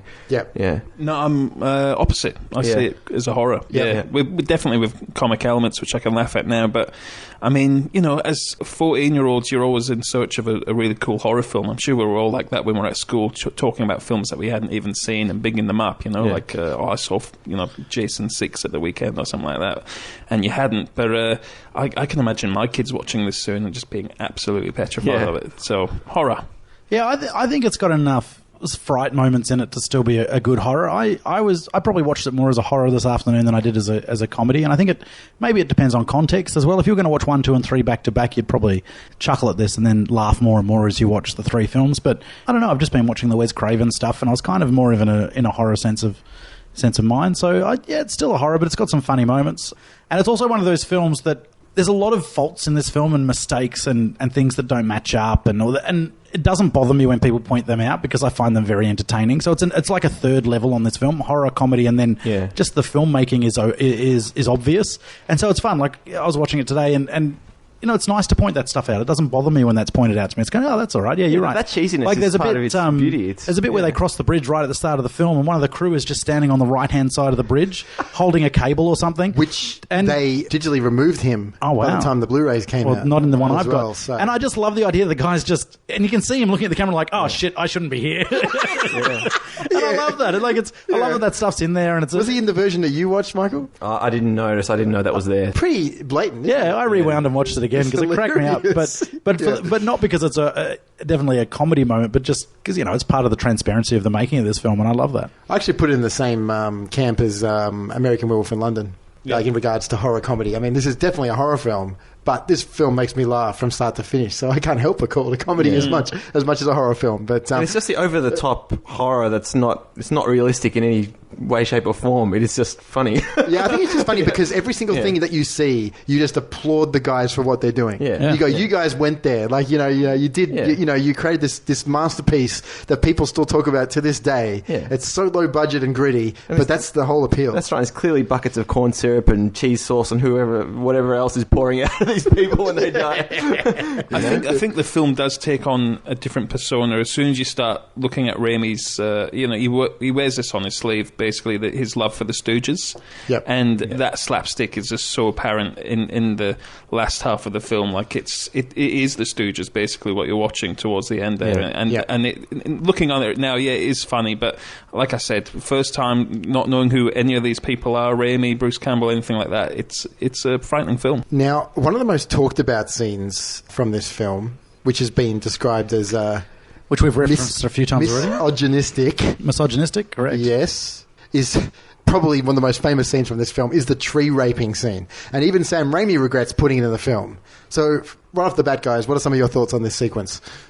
Yeah, I think it's you can understand why he regrets it, and I think it still would have worked if it had been a bit more subtle. Like, if we'd just seen her being caught by trees and then cut back to the house, and she comes running in with scratches. She arrives back as someone who, acts as someone who's a rape victim. I think that would have been enough to tell us what's happened, rather than actually showing us branches trying to penetrate her. It didn't need to push it visually. I think it would have been even more frightening. I'm with you 100%. The problem with the scene is a couple of shots and what they're implying. The actual being attacked by the woods, if they didn't show those couple of, really gratuitous shots. There's one shot in particular, if that wasn't there, then it would have been a much stronger implied sequence than actually showing it. Because otherwise it's a really nice piece of filmmaking in terms of the way, considering the practical effects they were using at the time and how simple it was, the fact that she looked bound, she looked trapped, she looked in distress, but it just didn't need to go as far as... And she was alone. She was alone, Do you have a problem with this scene, Bruce? Yeah, I don't like it at all. So it makes you uncomfortable? I don't like watching it. I don't like any of these types of scenes. But I also think in this film, in the context of this film, it's unnecessary. There are certainly films that have imply rape or have rape scenes that it's necessary to the plot or it's an important part of that film. Whereas in this film, I mean, it makes me uncomfortable, so I guess that means it's effective in a horror film. You're supposed to feel uncomfortable, but I don't think we need to feel uncomfortable in that What do you way. think, Michael? Yeah, I agree with Matt and Brose. Just, unnecessary. I think it was a poor decision to keep it in. I agree, definitely keep the scene up until that very shot where the tree, penetrates. But it's just, it does come across as misogynistic. And the sort of other elements of the film do as well that we just touched upon. The whole thing between Ash and Scott sort of being caring with each other, yet they sort of don't really care about the other girls. That sort of comes through as well. There's a few elements that I think in retrospect do come across as misogynistic, and I think that the tree scene caps it off as well. So I think, sort of... I think it's more a reflection of maturity than anything else. And that he was 20, 21 when he started filming this, so I think it's more immaturity than anything else. Yeah, that's right. It's probably just like a couple of mates and they've sort of thrown in some token female characters and it's sort of aged poorly because of it, It doesn't fit with the rest of the film, because you'd expect a film, a low-budget, early 80s horror film to have a lot of tits in it, a lot of sex in it. It's kids going to a cabin. You'd think at least you'd be seeing a lot more than just like a tree rape with like, and she's still kind of fully clothed. It's almost like if you're going to go there, go all out and let it become this cult film for different reasons, for the gratuitous nature of it, rather than just kind of chucking it in, because it's so out of place. It's so really shocking is compared to the rest of the film. The other interesting thing about it as well is it was not originally scripted as a rape scene. According to Alan Sandweiss, the original script simply read, Cheryl is attacked by the woods. And that the scene kept being added to while they were filming, as well as in post-production, which in turn led it to being banned in some countries as well. So it was a creative decision. It's almost like they were, if they kept on adding to it, they were like, oh, we could go this, we could do this, oh, well, we could go there, we could go there. So it is interesting. And the more and more that you as you brought that up just then, Matt, it really does seem out of place. I think just implying it, and attacked by the woods sounds scary enough. It means they can't get out at all, But I think there's a few things in this film which, with the script could have been tightened. Like, I think it would have been more interesting, for example, if the car broke down and they ended up staying at the cabin. And there's a force that's pulling them in to stay in the cabin, because like that demonic force is seen just before, like it looks like it takes over the car, But we're led to believe that the demons have been woken up by them switching the player on. That is a very, very good point. When I watched it last time, I was like, wait a minute, is this place just constantly haunted, or they have to read the passages of the Necronomicon before something happens? The world doesn't really make sense. The film. Well, it also doesn't make sense why Ash never gets possessed either. He gets scratched and bitten as well. That doesn't explain. It's not explained at all. He should at some point should have been possessed. Or maybe the ending leaves that open. And I guess and then that's why you have number 2, which is basically a remake, and they go in and fix it up with a budget. They fix all this stuff up and explain it more, why they're there. Then they go tell a new story. How he doesn't get possessed, because obviously famous scene with the chainsaw and what have you. So you can like I guess they were just juvenile and Now, Matt, can you tell us what the hell is a fake shemp? Oh, wow, okay, I get this, So fake shemp is, let me just refer to my brain tank. Fake shemp. So Shemp Howard was one of the Three Stooges, and in 1955 he suddenly died. I don't know what of, probably from being really funny. I believe it was a heart attack. So not funny at all, really. Quite sad. Rest in peace. The Stooges were contracted to many more films with, I can't remember what studio it was with at the time, but so they had to fill his role in with what became Columbia Pictures it was.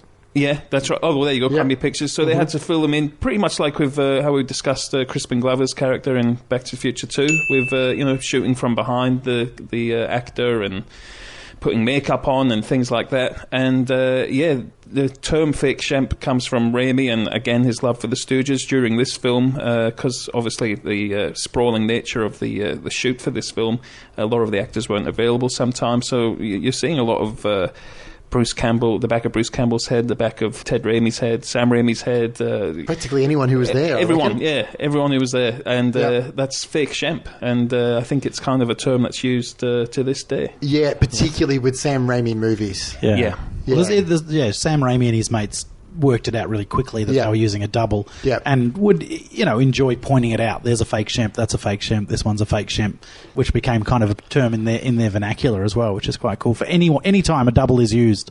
Instead of the actual actor. To this day, Sam Raimi's productions, both in feature film and TV work, use the term to refer to stand-ins or nameless characters. However, the description is sometimes modified in the final credits. For example, in Darkman, Bruce Campbell's quick cameo in the final scene is credited as Final Shemp. Final and Campbell Shemp. also was credited as Shemp Woolley, a pun on singer Sheb Woolley, when doing the voice of Jean-Claude the Carrier Parrot in the short-lived TV series Jack of All Trades. So, it's just a little bit of a gag. They've just sort of it's become, I reckon it could become the official title of these roles, in all film production. Yeah, It'd fake be Shemp. nice. Yeah, we should get a fake Shemp for Andrew. When it's not Well, Miami's fake Shemp today. Michael and Matt can fight it out. Who's the fake Shemp today? Now, we've got a little bit of trivia here from The Evil Dead for you guys, because the trivia with these productions is just phenomenal. The swing music from the old Victrola in the cabin cellar plays during the closing credits, only to wind down and grind to a stop, leaving the sound of the wind to accompany the rest of the credits. The final sound heard in the closing credits is a fly buzzing. The first sound heard in the opening of the film as well, apparently. Oh, okay. Yeah, I noticed it at the end. I didn't notice it at the start, yeah. Yeah. The original script called for all the characters to be smoking marijuana when they are first listening to the tape. The actors decided to try this for real, and the entire scene had to be later reshot due to their uncontrollable behaviour. Surprise, surprise. That's awesome. we should try and do a podcast like that. Sure, we'll do... Cheech and Chong. Cheech and Chong. Yeah. Or The Big Lebowski. Oh, yeah. That's a good one to do. At the end of principal shooting in Tennessee, the crew put together a little time capsule package and buried it inside the fireplace of the cabin as a memento of the production to whoever found it. The cabin has since been destroyed, as we mentioned, but the time capsule was found by a couple of ardent Evil Dead fans who discovered that the fireplace of the cabin was still intact. What a find. Yeah, wow. But they won't cool. be putting that up on eBay anytime soon. The blood is a combination of Caro syrup, non-dairy creamer, and red food colouring. At one point, Bruce Campbell's shirt that he wears in the film was so saturated with the fake blood that after drying it by the fire, the shirt became solidified and broke when he tried to put it on. And they wouldn't have had many as well. I couldn't imagine the costume budget would have been too big here on this It would one. have been really hard to find a blue shirt. I remember I dressed up as Ash once for a costume party. Really? I just went to a Salvation Army store just to get a blue That's shirt. fantastic. Just to get the blue shirt to dress Chainsaw up. So, and- yeah. I'll show you a brilliant. picture. Yeah. Well, someone might at put the your- picture up on Twitter as well. Someone at your 30th was dressed as Ash. Yeah, my cousin. Your cousin, there you go. David. Was that's that your right. costume? I'm sorry? Was that your costume that he borrowed? Or? No, I borrowed some of his after that. Because he was the one who gutted out the chainsaw and stuff so that he could put it on his hand. That was pretty awesome, It was an yeah. impressive costume. Thanks for the invite. It was 5 years ago, Matt, but Still not good enough. still not good You've enough. got a DeLorean. Sort it out. I wish. Andy Granger, a friend of Bruce Campbell and Sam Raimi, gave them this advice. Fellas, no matter what you do, keep the blood running down the screen. They included the scene in the finished film where the blood runs down the projector screen as a tribute to him. I got some trivia, which I'm sure... Do we all know this one? The editor's assistant on this film was a young Joel Cohen of Yes. the Coen brothers. He was yes. doing, I don't know, like an apprenticeship. He was an assistant to, is it Judith someone, Paul? Can't remember her name now. But yeah, he was the editor's assistant on this film, and depending on who you believe, did a big chunk of the editing on this film as well. And the editing, which we haven't talked about much, is phenomenal on this. It's so well cut. There's a ripped poster of The Hills Have yes. Eyes Oh, visible. yeah, I noticed that, yeah. This was in reference to a ripped poster for Jaws that appeared in that film. The Hills Have Eyes, yeah. Sam Raimi and the others interpreted that as Wes Craven, suggesting that Hills was much more frightening than Jaws. Thus, they showed a ripped Hills poster because their film was even scarier yet. Well, we talked about this in the Wes Craven episode. We did. 258, is it? 258. We haven't done that what many episode episodes. was it? No, it'd be episode 40 something or other. It was a long day, Bruce. It was a very long day. Jeez, let's just say, where's the time gone? That's right.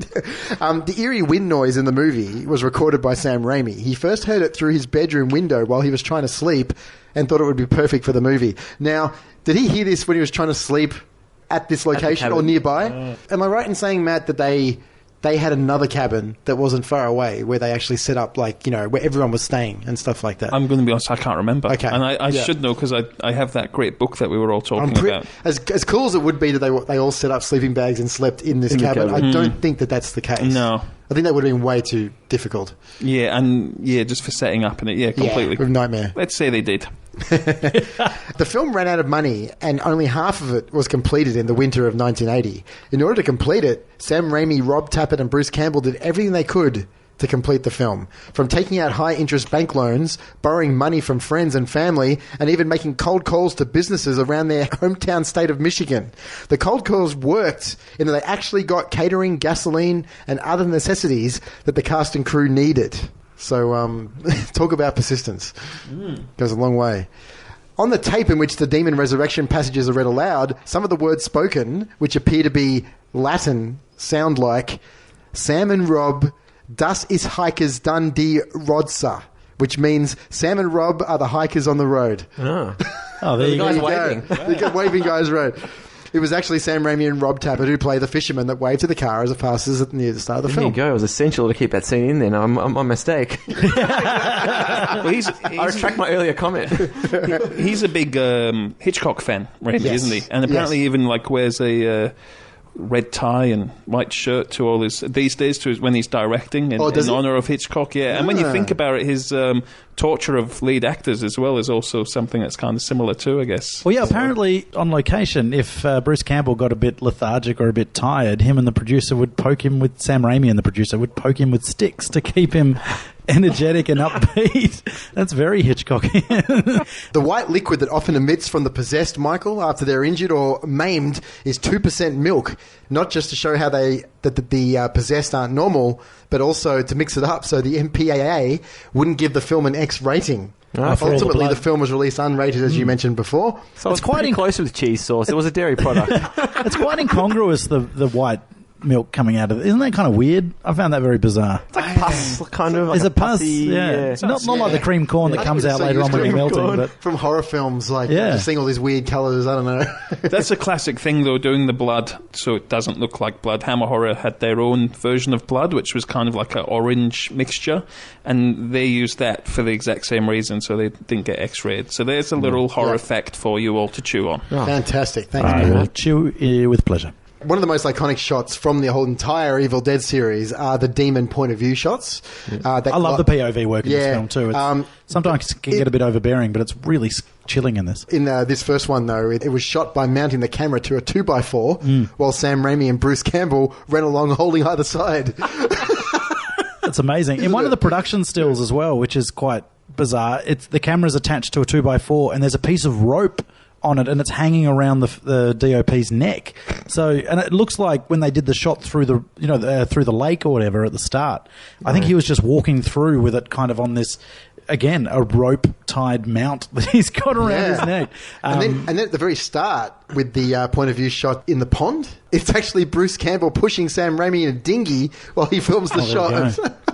That's nuts. Got some really nice little touches there where he's actually like something smoking in the water as well. It's all the fog, I think that's great. Yeah, like because that would have had been created by them. Fog always helps in a low budget film. Yeah, definitely. I mean, just dry ice. It's creepy. But it covers up all the imperfections. Imperfections. Thanks, Bruce. Yeah. And it becomes kind of part of the demon's character, is that when the demon's about to appear, there's fog or the moon gets covered over by cloud, or it's consistent. That big moon getting covered by the black smoke was a little bit overused in the film. I felt this time watching it. The same shot every time? Yeah. Now, the cabin did not actually have a cellar. Most of the cellar scenes were filmed in the stone cellar of a farmhouse owned by producer Rob Tappert's family in Marshall, Michigan. The last room of the cellar was actually Sam Raimi's garage. The hanging gourds and bones are a tribute to the Texas Chainsaw Massacre. Yeah, that makes sense. For the scene where the students descend into the cellar, a hole was cut into the floor, a shallow pit was dug, and a ladder was placed into the pit. Now, the pit, I don't know if it's as deep as it was when they made the film, but the pit is still there. And finally, during the scene where Ash is about to cut up his girlfriend with a chainsaw, Bruce Campbell actually had to use a real chainsaw and hold it up to the actress's chest. Whoa. You can see on the close-up of Linda's neck that her pulse is racing.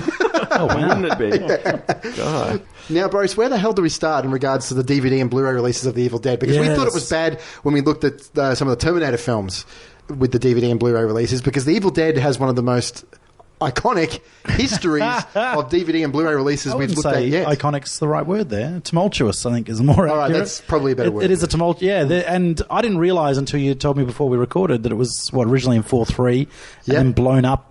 Not until it was sort of reframed in 2000, 2002 for one of the DVD releases into widescreen, and it's so bizarre. Is there a 4:3 version of this that you can get? A good one? Yes. Yeah, right, cool. Well, point me in the right direction. Let me try and I've got the 2002 releases, which are quite good, but they're the widescreen. Now, let me just take into account, this is mainly US stuff, because I think it's a lot more simplified here in Australia, all right? But the resurgence of The Evil Dead in the home video market came through two companies that restored the film from its negatives and issued special editions in 1998. Anchor Bay Entertainment on VHS and Elite Entertainment on Laserdisc before the days of DVD. Anchor Bay was responsible for the film's first DVD release in 1999, and between them, Elite and Anchor Bay have released, count them, 6 different DVD versions of this one film. Most notably, a 2002 Book of the Dead edition, which I certainly have, packaged in a latex replica of the Necronomicon sculpted by Tom Sullivan, who's one of the main artists in this film, isn't he? He's special effects. Yeah, special effects. And then the film's high-definition debut was in 2010 on Blu-ray, right? So, yeah, the 2002 US Region 1 Anchor Bay DVD of The Evil Dead sparked a debate over whether The Evil Dead should be seen in widescreen or full screen. Just to clarify, there is no widescreen or pan and scan version in the conventional sense, like most films. The widescreen print is simply the normal full-screen print with the top and bottom sections of the picture matted or chopped off. The film was originally shot to be matted into the 1.66 to 1 aspect ratio, but fully unmatted, it would display as 1:37 to 1, or as we know as 4:3, although it was shown in both ratios upon its general theatrical release. So when released around the world on home video, laserdiscs and early DVD, it was almost exclusively full screen. And then in 2002, Sam requested that Anchor Bay mat the film into a 1:85 to 1 aspect ratio for the Evil Dead Book of the Dead DVD. That print was then labelled as the widescreen version, and they have done this with most subsequent releases. It's worth adding that because the same commentary tracks are used on both the full screen and widescreen versions, things are referred to on screen that you can't see in the widescreen version because they're hidden under the black bars. That's terrible. So, in other words, it almost seems like if you're an Evil Dead fan, you sort of need to have both, I guess, because the widescreen one is approved by Raimi. Is that quite unusual to film in 4:3 at the time, or is that quite normal? I don't know. I'd say it's a limitation of the camera they got their hands on. I know they borrowed the camera, and that was part of the problem with the production, was trying to get their hands on the camera to record or to film after the initial filming period. So perhaps the 16mm camera was a 4:3, although they said they shot it in widescreen originally. Yeah, I don't know. Yeah. 4:3 was common in the 30s, but definitely not common by 1980. But there really isn't a definitive DVD release of The Evil Dead yet. They all have their pros and cons depending on what you actually value the most. So The Evil Dead trilogy has found new life and a legion of fans thanks to the home video market, and since each film has had their own US DVD release in 1998, other dozens of DVDs of the trilogy have been released, each one, if not all, featuring something unique in video, audio, or special features. So, in other words, the Evil Dead nuts out there, and there are a lot of them, they just have to have all 6 of these. Yeah. And they do. I know that for a fact. So, yeah, number 1, The Evil Dead distributed by Anchor Bay in 1998, which was pretty bare bones, I think, Bruce. Not much to it. Number 2, Evil Dead Special Collector's Edition, released by Elite Entertainment the following year, 1999. Number 3, The Evil Dead 20th Anniversary THX Edition, distributed by Anchor Bay, year 2002. In the same year, number 4, The Evil Dead Book of the Dead Edition, distributed by Anchor Bay, the one that I've got, which is in that really cool case, right? Number 5, The Evil Dead Ultimate Edition, distributed by Anchor Bay in 2007. Now, this is like 3 discs, both the open matte and widescreen version, and the best collection of extras. Okay. But drops some of the extras and stuff from some of the earlier versions. Oh, what? So it's almost, yeah, so that's 5. So you still need to have a few of them if you're a hardcore fan and want everything. Exactly. But here's the thing. Here's the interesting thing. The best picture quality, there are no questions here. The version with the sharpest and highest quality open matte picture is the 1999 Elite Special Edition DVD, so one of the first ones. Although the colour timing is really too warm, and there'll be a number of little editing tweaks supervised by Sam that we can look at a little bit later. But and then there was a definitive Blu-ray version in 2010. Unlike the pros and cons of the various DVDs that we just mentioned, there is only really one standout Blu-ray release as of 2015, the 2010 US Anchor Bay Limited Edition 2-disc Blu-ray version. Unlike the foreign repackaging of the same Blu-ray release, the US version has a spectacular open matte transfer of the film, so the full-screen version, as well as the widescreen version. It's worth noting that both have at least 20 tweaks to correct little mistakes as well, bro. So that's his little tinkerings that Sam Raimi's gone back and done George Lucas style. This includes removing the person on the bridge, for example. Yes. The extras. And all the extras have been taken from that 2007. He also put in a couple of flying droids. Oh, right. Yeah, that's good. That's good. So... That's insane. That's a film that really liked the home video market, isn't it, from the very start? Oh, yeah. I think it gets worse with Army of Darkness as well. Yes. Yeah, we're going to get there, Matt. Nightmare. But the Army of Darkness has even more. Yeah, it's crazy. than Evil Dead. But and then what I've got right now, which came out last year, is the 2014 Evil Dead Anthology. Yeah, this is quite spectacular, isn't it? Yeah, This is awesome. great. It's the best collection of everything so far. So you've got 4 Blu-rays, which are the 4 Evil Dead movies, and you've got 3 DVDs inside this set, right? So for the first time in the world, all Evil Dead films, so Evil Dead, Evil Dead 2, Army of Darkness, and the Evil Dead remake all together. It's also in the Necronomicon packaging again, and it has 16 pages of original drawings and a 23-centimetre replica prop of the dagger from Evil Dead 2, plus heaps of bonus features, and the premiere of the documentary called Invaluable, which is a nice little doco they've got there as well. And 3 DVDs of rare and unseen evil deadliness, as their advertising says. Yeah, cool. Yeah, this is probably the best. Is there a commentary for the first film on there? Yes. Yeah, because my version doesn't have a commentary, so that's cool. So you haven't heard, Brose? No, I you haven't got a review for us of any of the... I've got there's commentaries for the second 2, but I don't have the first one. Yeah. There's 3 for the Evil Dead. Oh, Jesus. Raimi and Campbell, Campbell by himself, and Raimi, Tappert, and Campbell on the Blu-ray version. That seems unnecessary. Wow. And in order to get all those some of those earlier commentaries, you have to actually go back to those DVDs because the Blu-ray doesn't have it. Yeah, right. So, Crazy. yeah. Now, the composer of The Evil Dead is Joseph Loduca. He hadn't previously composed a film score, and his only other real musical presence released prior to The Evil Dead was a jazz album called Gliston. You would be forgiven for not expecting much from this soundtrack, given that the budget for the film was so low, and Loduca hadn't composed any movie soundtracks before this. But that is not the case at all, and the Evil Dead soundtrack is quite a solid piece of work that stands head and shoulders above many of its contemporaries at the time, particularly in the way it's used in the film. Maybe not so much as a listening experience by itself, but I think it's very effective when it's used. What do you think of the score, Michael? Look, it works well in the film. It's very cheesy. Like, let's be honest. It's you sort of got those synth elements to it, which are quite cheesy. But some of the string sections of it, do have a bit of feeling to them. It's certainly quite bizarre in moments. So the bit that springs to mind is when Cheryl is running back from the forest, and there's like a clacking teaspoon sound that as she's running back that sort of 1 kilometre back to the shack after she's been raped by the tree. So there's just really bizarre choices. It's sort of a bit comedic, but I don't know how to place it. Yeah, I think the score really sort of heightens the stress, tension, and claustrophobia sort of that the film sort of become known for as well. I think whenever it pops in, because it's not there all the time. When it does pop up, I guess it does draw quite a lot of attention to itself. Yeah, it's a very robust score. It's very loud and imposing, but I think it quite helps build the mood quite well, especially in some of the sillier moments when it's, it's a pretty cheap-looking film, but the music kind of gives it an intensity, I think, that really helps. But Loduca would go on to work with Raimi on all of the Evil Dead sequels, and he has also created some celebrated soundtracks and scores for TV shows, Brose, like Spartacus and Hercules. He did work on Hercules. Didn't get the call up for Spider-Man, though. Interesting. Some unknown guy, Danny Elfman, was it? Danny Elfman guy, that's right. But, not as familiar with his work as I am with. The other interesting thing, he did the music for a film called Freaky Deaky, which is based on an Elmore Leonard book, and I love Elmore Leonard, who did Get Shorty, and he did Jackie Brown, Out of Sight, all these great. He did the books that those films are based on, and Freaky Deaky is another one of his books.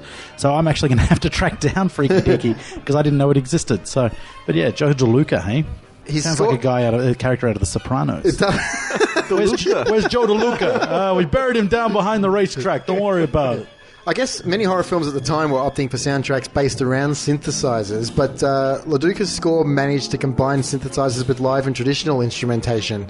The soundtrack is full of strings, guitar, piano, and an array of percussion instruments, which gives the film a personality of its own. But what do you think of it, Matt? Yeah, it's not that memorable. I think it's just more like sets the mood and accompanies the like Brose touched on, just heightens the tension. I guess it kind of is a bit jarring when that synth starts. Like there were parts of it which sounded quite nice, and then it just like that grating synth would come over it, and it's kind of like a tacky synth rather than cool. Yeah. One bit of score that stands out for me is in that scene that you mentioned earlier, Michael, where she's forced to draw, and it has that like effect that a lot of composers were using around the early 80s, because I remember there was parts of it in like John Williams' Raiders of the Lost Ark, which is used when there are creepy crawlies on the screen, and they use that when she's going crazy with the drawing and she draws the Book of the Dead.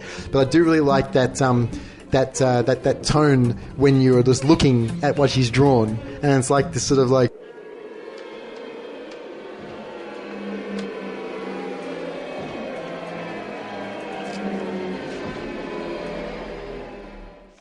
sort of effect like that. Is it a theremin? Is that a theremin doing that? I think so. Yeah. So you're right, Matt. It doesn't draw a lot. It's not. It's, you know what? It's not iconic. But, that ain't. It's no Ennio Morricone.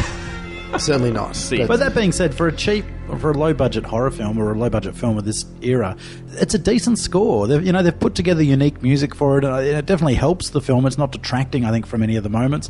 And it's an important part of a movie, and it's kind of the easiest part to skimp on is good quality music. And it's good that there is. It's not a half bad effort. When you look at the quality of the film, the score's at least as good as the film. I'd say it's almost the thing that's lacking from it, though, because like you think of Halloween, The Exorcist. The Exorcist is a massive budget. Dawn of the Dead, Friday the 13th. I mean, Halloween was low budget as well, and John Carpenter did it himself. Fantastic music. It's kind of almost missing. Like, you think it's a missed opportunity? Yes. Ding.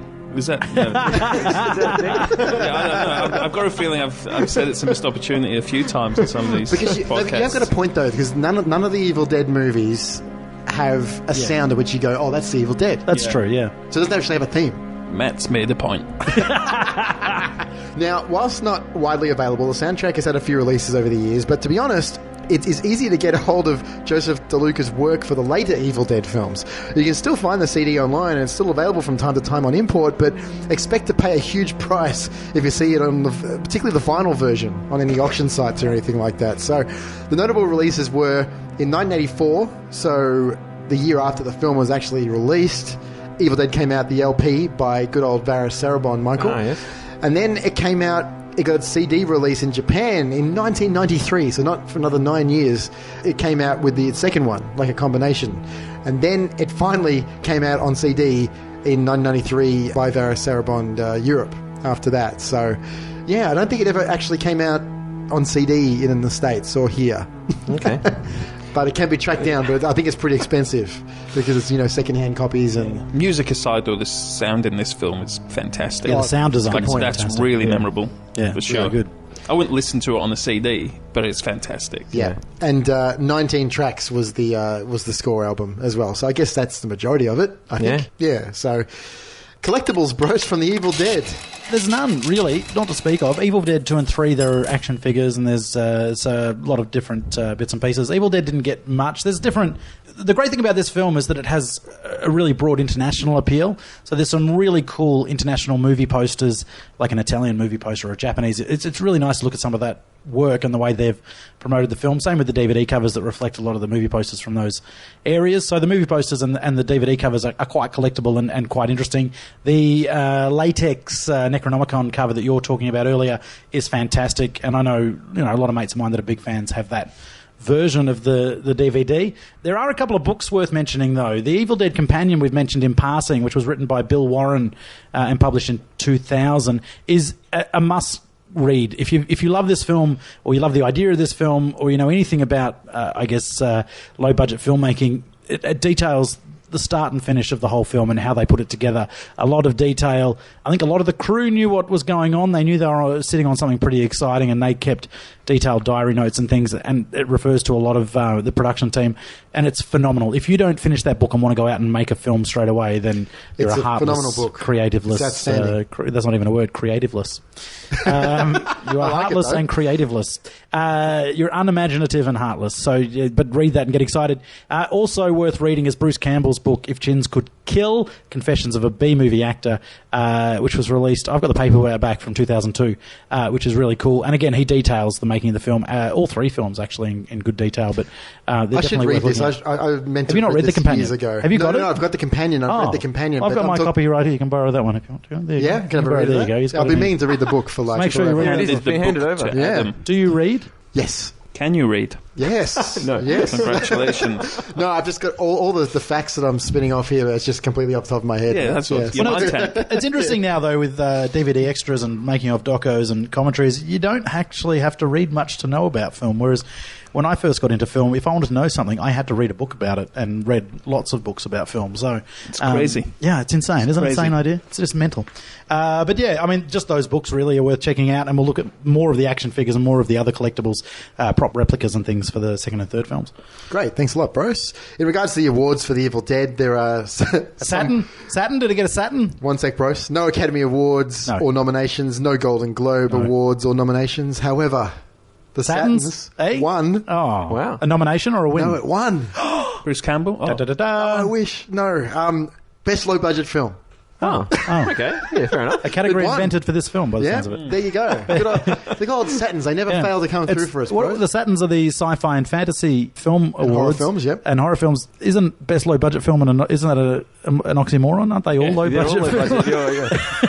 Like best big budget film would be The Anomaly. That's what should get a special award. Look, it's the only award The Evil Dead's got. So Yeah, you know, we're and it gonna won that award embrace it. against every other film made in that genre that year. So Do you know what it that's beat? impressive. No, I don't. And the Rotten Tomatoes website certifies The Evil Dead fresh with a score of 96%. Whoa. 52 positive and only 2 negative. So just insane. quickly, those 2 negative reviews, both fairly recent reviews as well. The first one, March 30th, 2013, Larson on Film. Certainly notable as the announcement of an eager talent, but have a difficult time praising the picture as much more than that. It's fair enough that people would not like this film. I'm surprised it's that high. I'm surprised it's that high as well. Me too. I'm way surprised it's that high. And I know. I know. So- And it's definitely a film I think people have discovered through its sequels, as opposed to a lot of other films. As I and I did, think it's yeah. a film that you watch tongue in cheek, or you know, with you take it with a grain of salt, Oh, yeah. because it's not the greatest film in the world. But if you have a fondness for Army of Darkness, and then you've gone back and watched the second one, or vice versa, then you go and watch this one, and it's like it's familiar, it's nice, it's sweet, Yeah, it's fun. it's innocent and lovely. I think if you know a bit about the backstory as well with how they Yeah. made it, I think it's a very charming film. Yeah. Like, I think people appreciate the underdog when you're watching this film. Yeah, for sure. For sure. And the other negative review, which was from People magazine in 2004, to what perverse strains of human nature do movies like this appeal? All 4 of us here at this table, apparently. So, and a lot of others Yeah, exactly. with a score of 96%. Did you say People or Picture Magazine? That's it. People magazine. All right, okay, that makes more sense now. Yeah. And it also has a very good IMDb score of 7.6 out of 10 as well. Yeah. So, because you would expect that would be around that score. But the 96% of Rotten Tomatoes. Yeah, that's insane. It is. And upon its release, contemporary critical opinion was mostly positive. So I guess whatever we've sort of praised it for today, it seems that that's the general consensus as well. A lot of people saw a lot of potential in what these young fellas were doing. So now, just quickly, in regards to Evil Dead's legacy, the film spawned a media franchise, beginning with 2 sequels written and directed by Raimi, Evil Dead 2 and Army of Darkness, as well as video games and comic books. The film's protagonist, Ash Williams, played by Bruce Campbell, is regarded as a cult icon. Would you say that means he's iconic? Is that what you're saying? This episode's out of control. The fourth film, serving as both a reboot and a remake, was titled Evil Dead and was released in 2013.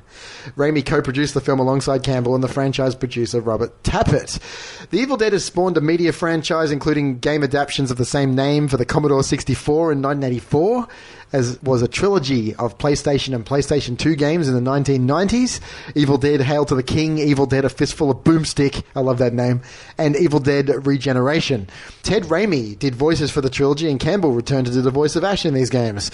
The character Ash became the main character of a comic book franchise. Ash has fought both Freddy Krueger and Jason Voorhees in the Freddy vs. Jason vs. Ash series, Herbert West in Army of Darkness vs. Reanimator, zombie versions of the Marvel Comics superhero team Avengers in Marvel Zombies vs. the Army of Darkness, and has even saved the life of a fictional Barack Obama in Army of Darkness, Ash Saves Obama. Wow. And in addition, the film has inspired a stage musical, Evil Dead, the musical, which was produced with the permission of Raimi and Campbell, and the musical has run on and off since its inception in 2003. Could they have ever hoped of all this when they made this low-budget crummy horror movie? When you hit musical, to go off on that tangent. When your series has a musical, that's when you know that you've got something fairly special. Something special, like Back to the Future had a musical. So, so let's hope so. Can I add something to that list, which I won't go into now, but I'll save for number 2? Yes. It also spawned a 7-strong film franchise in Italy. Oh, yes. 7. Yes, let's talk about 7 this. Evil Dead, but that'll be in, I think when we speak about 2. Evil Dead, we'll have a look at that, but that's incredible. Yeah. Yeah, so the unofficial sequels. Unofficial sequels, yeah. Yeah. It was called La Casa in Italy. Yep. And they went on to make La Casa 7. And it's just a batshit crazy. Which translates to The House, I believe. That's right. Yes. And then a film called The House came out, and it gets really confusing. I'm not. But number 5 was made in 1990. Number 7 was made in 1989. Wow. So number 6, 1987. So it gets really confusing. But we'll go into it then. Okay. Yeah. Well, let's wrap this up. I can't wait to be confused by that. Yeah, I know. It's Back to the Future 2. It is. Except you've just messed with the space-time continuum. Let's wrap this up with our traditional 5-star review system. And in Andrew's absence, I'm going over here to Michael. He sprung it on me. I was thinking it would be Brose, but he sprung it on me. Look, I'm going to go 3 stars and recommend. It's certainly not a perfect film. It has many flaws, but you've got to sort of laugh about them, and it forms part of the enjoyment of the film. It's got a fairly poor script, fairly poor acting, but it's a great vision. Its cinematography is fantastic, I think. Great sound design, and look, just face it, if you just want a fun night invite some of your friends around, turn off the lights, and just have a good laugh at this film. It's great. Definitely. Thanks, Michael. Brose. Yeah, it's not often you see a lot of passion kind of oozing from the screen and so much determination and willpower. There's a young group of guys that just pulled this film together. I think the consistent vision of Sam Raimi is what really holds everything together as well, though. The script isn't the greatest, but visually it's an absolute treat. Just the coverage he gets, the different shots, the cutting is superb. Sound design, as you mentioned, is incredible. We haven't mentioned it, but that great tracking shot from the roof. Oh, yes. Each rafter gets a sound effect as we past it.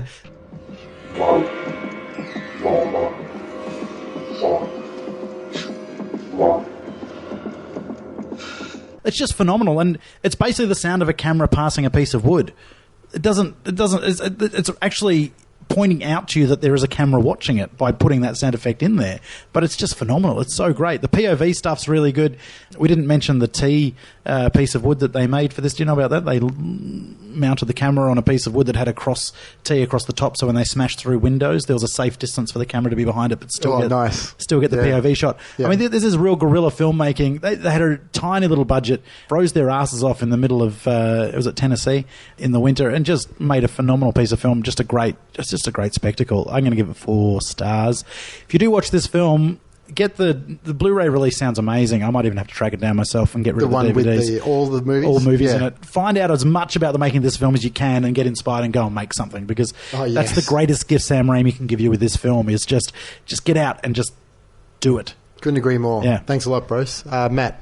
Yeah, it's just such an inspirational film. Like every time I watch it, even now, even though I gave up the idea of becoming a filmmaker, I want to grab a camera, grab some mates, and go out and rip them with some trees. But ultimately, I think no, you want to go out and make a film. I think and just like come up with a little script, and it's fantastic. I'm giving it 4 stars and recommend. And I'm also going to go out with Brose and find that box set. Fantastic. Highly recommended, guys, from me, that box set, I must say. Yeah, without labouring the point too much. Is anyone in your family that is interested in filmmaking, if they're 14 or 15 or whether they're 40 or 50, this Christmas, grab that box set for them, because that's what's going to push them out the door and actually make it happen. I'm sick of people telling me you can make a film on an iPhone or you can make it on an iPad or whatever. What you need to make a film is what Sam Raimi can teach you, not whatever piece of equipment you've got in your hands. So, yep, that's exactly right, Brose. Yeah, it's this little film's ambition that impresses me most. The passion and drive. That is just like, that's how I just sum up how I feel about this film. And you can't help but get inspired by it. It's, as you said, Michael, it's quite short on characterization and plot, but it's absolutely massive on atmospheric horror and visual turns. One of the scariest, goriest, and oddly enough, funniest horror movies of its time, and it's every bit deserving of being called a cult classic. This film just epitomizes cultishness. Yeah. I know that's not a word, but I'm going to make it a word. Now, there's gross-out gore, hilarious slapstick, and as you already know, in this film, Bruce Campbell's Ash solidifies his reputation as one of horror's best-known protagonists. And, so I give The Evil Dead 4 stars, and, very, very highly recommended. It's just like, you're absolutely right, Bruce. The passion and the drive. That's all I've got to say. That's right, Michael. You're the only one who I'm the downer here. Yeah. You fucked that up, didn't you? That's because you made me go first. I just couldn't handle it. I never thought I'd say this, but I wish Andrew was here. See, Bruce's enthusiasm might have listed me half a star. You can change it. It's not too late. I love you, Bruce Campbell. And let's wrap things up with our traditional 5-star review. And in the absence of Andrew, we're going to start with Michael. 5 stars. It's all right, Michael. We're not going to make you change it. Yeah, I'm sticking with 3 stars. That's all right, mate. No problems at all. But anyway, thanks very much, guys, for coming out and talking the Evil Dead. Yeah, I mean, it was good to be here on Michael's last appearance. On Real Chat. You've all fallen into my plan. No, we'll have him back. I can't wait for him to piss on some of our father favourite films. That's fine. But yeah, that was a good fun episode. Look forward to doing 2 and 3, definitely. And I haven't seen the remake yet, so that'll be fun to check. We'll be looking at the remake, definitely. And, although we won't be doing a review as such on the TV show, it sounds like we're all going to watch it. So I'm sure we'll have a few words to say about it when we come back and look at some of these. Are we not doing all 7 Italian... unofficial I mean, I've looked it up. I would appreciate if we actually, followed through on that. That's right. We look forward to Matt doing his own episodes. Looking at the Real Chat spin-off episode. Yeah, it's going to be good. That's right. Thanks for coming out, guys. Thanks a lot, guys.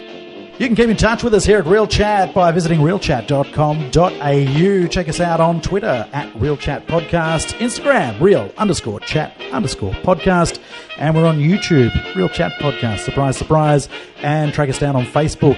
You can hit iTunes for new episodes and check out some of our old episodes. Thanks for listening.